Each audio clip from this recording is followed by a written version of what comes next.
Okay, good day to all science students. In this video lesson, we are going to discuss the day 2 of the quarter 2, week 5 of Science 8, the development of the periodic table.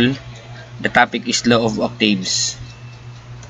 For objectives, explain Newland's law of octaves, appreciate early attempts to find order in elements, and create a periodic pattern chart.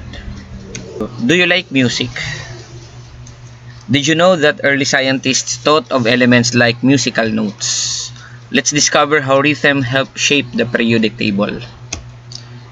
What is Newland's law of octaves? Okay, the law of octaves was proposed by John Newland in 1864. He arranged elements in order of increasing atomic mass. So, ang pagka-arrange po nung sa law of octaves is increasing atomic mass. Yung ngayon po sa periodic table natin ngayon is increasing atomic number. So, he noticed that every 8 element showed similar properties to the first one. So, he compared this to a musical scale, the Do, Re, Mi, Fa, Sol, La, Ti, Do, where the 8th note repeats the pattern. So, kung yung first ay Do, yung last, yung pangwalo is Do, yun ang comparison ni Newland. That the first one is the same properties or similar properties with the 8th one. So, this became known as the law of octaves. Newland's discovery was not perfect. Some problems were, number 1, his law only worked up to calcium.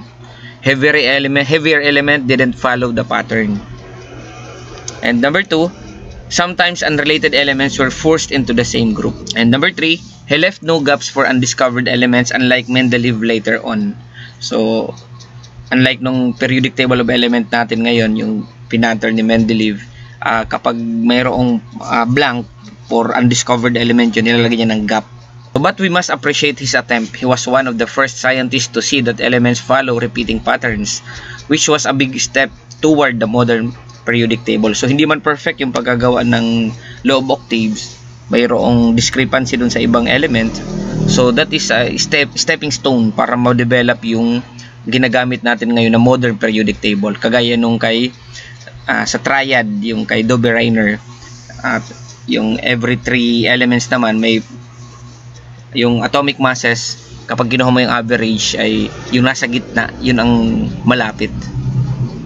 So malaking hakbang yun yung ginawa nila Dobereiner and then ni Newland para ma-develop ang modern arrangement of the periodic table. So science always improves because of early thinkers who dared to try even if their ideas were incomplete. So yun ang binanggit natin. So kung hindi yan nasimulan, malamang hindi rin hindi magkakaroon ng improvement in terms of the arrangement of the properties of elements in the periodic table of elements.